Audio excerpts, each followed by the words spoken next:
Alors, la question, au fond, j'essaie de situer l'angoisse donc, par le biais de sa dynamique comme telle. Qu'est-ce qui est au cœur de l'angoisse? Ce qui est au cœur de l'angoisse, c'est l'irruption d'un objet intime au sujet. C'est l'occasion accompagnée de cette question, n'est-ce pas, du désir énigmatique de l'autre. Que me veut-il? Au fond, comment se traite cette angoisse? L'angoisse n'est pas... Elle peut servir de guide dans la cure analytique dès lors qu'elle dit un point intime et important du sujet. Mais néanmoins, l'angoisse n'est pas un élément favorable à l'existence. Et il s'agit bien de pouvoir diminuer l'angoisse. Certes, donc, il y a les anxiolytiques. J'ai une patiente qui est récemment venue me voir, parce que je suis également psychiatre, une personne qui est venue me voir donc, pour recevoir des anxiolytiques, parce qu'elle présente une anxiété diffuse. Dans un premier temps, en tout cas pour l'instant, parce que là je ne la vois pas depuis très longtemps, je lui ai refusé. Je vais y revenir sur ce cas tout à l'heure. Mais enfin, je considère que d'abord c'est la parole qui permet de traiter l'angoisse. Alors, je vais essayer de préciser un peu ça. Au fond, Lacan a, par rapport à l'angoisse, il fait un tableau dynamique, au fond, sur l'angoisse. Je dirais, il ne le présente pas comme ça, je dirais l'angoisse et son traitement. C'est un tableau à double entrée.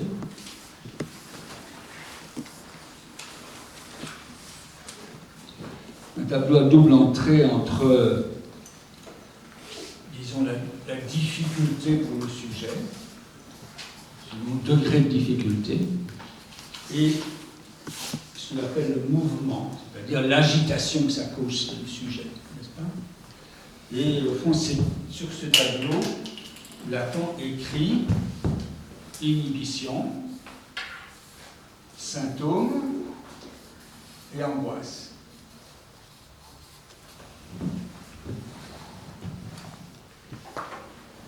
Je vous ai déjà dit, bien sûr, comment l'inhibition est une manière de traiter l'angoisse. Comment l'inhibition est une défense maximale contre l'angoisse. L'inhibition, je pense que c'est Lacan qui dit ça quelque part, l'inhibition c'est un symptôme mis au musée. C'est-à-dire que l'inhibition, c'est quand même en même temps, ça va avec une réduction de tout mouvement pour le sujet. Ça n'est pas favorable au sujet. Mais c'est efficace par rapport à l'angoisse.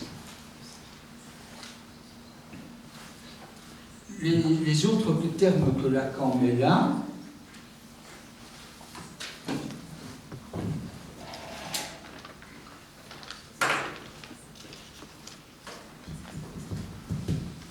sont l'empêchement, l'embarras, l'émotion et l'émoi. Je ne vais pas développer beaucoup ces quatre termes, mais disons que ce sont quatre modes de réaction du sujet qui sont soit dans un mode d'inhibition plus ou moins symptomatisé, soit dans un mode d'inhibition plus ou moins fortement éprouvé comme affectant le sujet. N'est-ce pas? Parce qu'après tout, là, dans l'inhibition comme telle, le sujet est assez désaffecté. Je voudrais juste, au fond, prendre un exemple de l'un de ces cas, c'est-à-dire l'empêchement, par exemple, on peut considérer que l'empêchement, c'est une partie du symptôme obsessionnel. Par exemple, quand l'homorat voit vous connaissez peut-être cette séquence, l'homorat, c'est encore une des 5 psychanalystes de Freud. Il voit à un moment, il y a une dame qu'il aime beaucoup, mais qu'il n'ose pas épouser, parce qu'il hésite entre deux, tout ça est assez classique. Et un jour, donc, il rentre du travail et il voit un gros caillou sur le chemin. Et il a cette pensée, typiquement obsessionnelle, il faut bien le dire, c'est la dame que j'aime doit rentrer par le même chemin et elle pourrait buter sur le caillou et tomber. Remarquez, donc il enlève le caillou du chemin. La pensée, évidemment, on voit tout de suite évidemment l'ambivalence même de la pensée là, parce que penser elle pourrait tomber est en soi pas si sympathique que ça. En même temps, retirer le caillou est une preuve au fond plus sympathique. Mais là-dessus, il rentre chez lui et il se dit que ce qu'il vient de faire est complètement fou, ce qui est vrai quand même, et que si maintenant il laisse ça, une folie pareille en l'état, il va arriver alors quelque chose de bien pire à cette dame qu'il aime. Et donc il refait le chemin en sens inverse, il va rechercher le caillou dans le fossé et le remet sur la route. Bon. On peut parler évidemment à ce propos de toutes les ambivalences de l'amour et de la haine, ce que Lacan appelle l'énamoration, c'est-à-dire comment la haine est là imbriquée dans l'amour, puisqu'au fond, il l'imagine tomber à leur prise quand même. Mais vous voyez bien qu'au fond, dans ce mouvement-là, il n'est pas complètement inhibé, mais c'est toute la phase d'empêchement du symptôme. Il est empêché de faire quoi que ce soit. Enfin, ce qu'il fait, il doit ensuite le réparer en sens inverse. N'est-ce pas? C'est-à-dire, ce que je veux souligner, c'est que ces phases-là, d'empêchement, par exemple, c'est déjà une formulation symptomatique. Ça, au fond, ce niveau-là,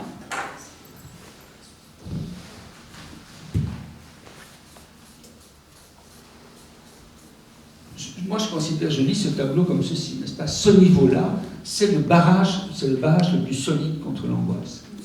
C'est en même temps un barrage contre l'angoisse, n'est-ce pas? Un barrage contre l'angoisse qui est sans promesse d'évolution pour le sujet s'il en reste là. N'est-ce pas? C'est un barrage contre l'angoisse qui arrête le sujet. Le niveau suivant, c'est le symptôme, c'est-à-dire l'organisation, la formalisation sous forme de symptômes de ce qui angoisse le sujet. Le symptôme, c'est un travail de traduction. Le travail de traduction, je prends sous le terme de symptôme à la fois la production propre du sujet, production qui peut être souffrante, n'est-ce pas? Je prends là le cheval du petit Hans, le cheval à la place du père. Production qui peut être souffrante parce que le petit Hans souffre de cette peur du cheval, forcément. Comme nos patients névrosés, psychotiques, souffrent des symptômes. En même temps, cette production symptomatique aide à supporter l'angoisse qui sinon serait là à l'état trop brut. Il y a tout un travail d'élaboration du symptôme, d'épurement du symptôme. Il y a un travail, au fond, de traduction de la jouissance, de traduction du réel, de traduction de l'angoisse, de traduction en mots, de traduction en formes diverses, qui est tout le processus de symptomatisation. C'est-à-dire qu'on peut prendre le symptôme par le bout du symptôme qui fait souffrir, mais aussi par le symptôme, par le bout du symptôme avec lequel on se débrouille finalement dans le monde et dans le champ social.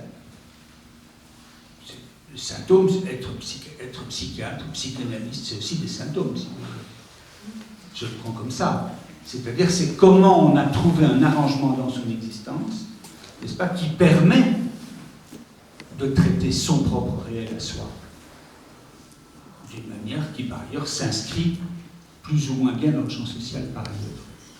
Et donc, le symptôme, c'est pas seulement ce dont on souffre, c'est aussi ce sur quoi, et c'est surtout peut-être ce sur quoi on peut prendre appui.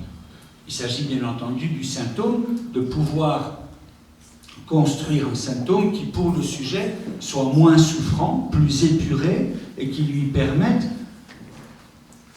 de l'inscrire dans le champ social de façon utile pour lui, éventuellement pour les autres.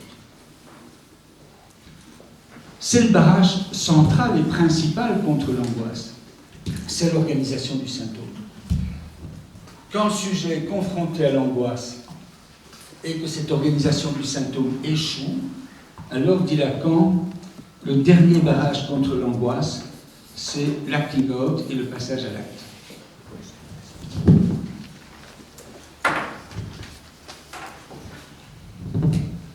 l'acting out et le passage à l'acte comme équivalent du symptôme à un certain niveau, mais sauf que c'est des équivalents en court-circuit. L'accord distingue acting out et passage à l'acte. Je ne voudrais pas ici développer ça trop longuement, mais il les distingue essentiellement sur un point, c'est le passé. Il appelle, les deux mots sont équivalents, bien entendu, puisque l'un est anglais, l'autre est français, mais Lacan utilise le fait de ces deux mots qui sont tous les deux d'usage en français pour faire observer qu'il y a deux manières de passer à l'acte, au sens courant, comme on dit. Et une façon de passer à l'acte qui consiste à sortir de la scène. En psychiatrie, c'est ce qu'on voit spécialement du côté du suicide. C'est la sortie de scène. Mais ça peut être aussi la sortie de l'hôpital. C'est sortir de la scène au sens, n'est-ce pas, où je pars, c'est je coupe là. C'est la sortie de l'hôpital en acte, si vous voulez, à un moment défavorable. Il y a des sujets qui font ça, en traversée au fond en traversant non pas le mur, mais enfin quand même le miroir à l'occasion. C'est des passages à l'acte, c'est-à-dire c'est des sorties de la scène. De même que certains arrêts de cure analytique, c'est bien sûr, il est tout à fait justifié aussi d'arrêter à un moment, de sortir de l'hôpital, tout ça. Mais on voit bien qu'à certains moments, certaines sorties sont tout à fait équivalentes, non pas à un suicide nécessairement, mais en tout cas à une sortie de la scène dans laquelle quelque chose était en train de se construire et de s'élaborer. Et évidemment, l'extrême de ça, c'est le suicide. Le suicide en tant que réussi, c'est-à-dire en tant que sortie de scène. En tant que réussi ou en tant que devant réussir, comme sortie de scène. Par contre, il y a l'acting out, qui est plutôt la monstration sur la scène de quelque chose qui concerne le sujet. Et au fond, là, vous avez quand même beaucoup de passages à l'acte, entre guillemets, d'adolescents, par exemple, qui sont du côté de l'acting out, du rapport à la loi montré dans l'acting out. Mais vous avez aussi un certain nombre de tentatives de suicide qui sont des appels par l'acte. Parce qu'il s'agit pour le sujet de montrer quelque chose par l'acte, et non pas de sortir vraiment de la scène. Encore faut-il bien sûr que l'autre le voie, sinon ça peut être aussi catastrophique.